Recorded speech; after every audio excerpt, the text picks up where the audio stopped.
Bonjour, dans cette vidéo je vais vous parler des coups d'archet à utiliser en violon jazz. On me demande souvent quel coup d'archet utiliser.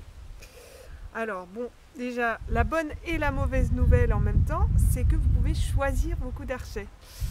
Et c'est ça qui est difficile également.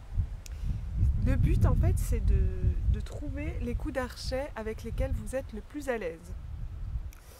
Il y a quelques règles de base à respecter, c'est-à-dire pour le détacher de base, donc en swing, des croches ternaires, il faut essayer de rester donc sur le temps tiré et sur la syncope poussée. Donc le temps c'est la longue note, la plus longue des deux notes, et la note courte c'est sur la syncope. Donc tire, pousse, tire, pousse, tire, pousse, tire, pousse, tire, pousse, tire, pousse, tire. Ça c'est un peu la règle de base pour le détacher.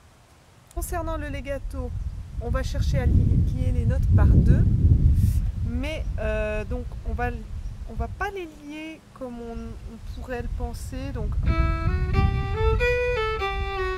parce que ça swing moins que si on les lie à partir de la syncope.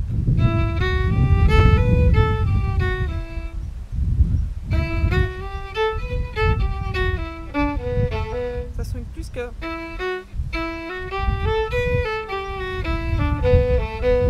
Pourquoi ça swing plus? Parce que le fait de changer de coup d'archet sur la syncope, ça met un accent sur la syncope. Donc ça c'est très important. Ça c'est une règle aussi qui est bien à respecter si vous voulez avoir du swing, quoi. Si vous voulez que ça swing, c'est...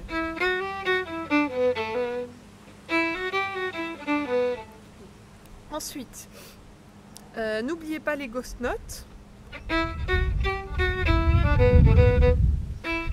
Par exemple, quand vous faites des noirs, au lieu de les faire, ça swing plus. Donc voilà ce qu'il faut. Donc le phrasé jazz, c'est un mélange entre les croches détachées, les ghost notes, le double legato, et après des longues notes pour terminer les phrases, des espaces sonores aussi où il n'y a rien. Donc par exemple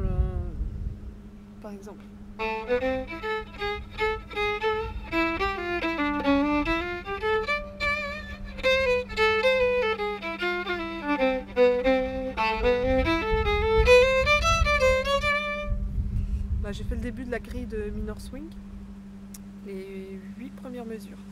J'ai essayé d'utiliser, donc j'ai utilisé des détachés, des ghost notes et des doubles legato. Vous pouvez faire plus de legato, par exemple, à la fin d'une mesure.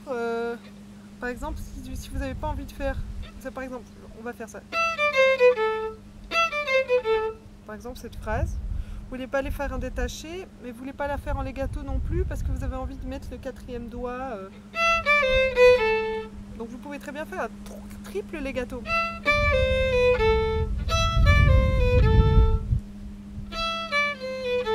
On voit pas très bien, je vais peut-être m'éloigner un peu. Donc, moi je préfère la deuxième option, ça m'arrange mieux au niveau des coups d'archet. Personnellement, j'aime pas trop faire un double legato sur deux cordes, par exemple. Je vais préférer faire un détaché. Je trouve ça plus pratique. Mais ça dépend, c'est très personnel. Peut-être que vous préférerez faire. Donc voilà. Il faut vous arranger avec ce que... donc relever des morceaux et essayer de mettre des coups d'archet qui vous arrangent, en respectant les règles de base que je vous ai dites dans cette vidéo. Voilà. À très bientôt.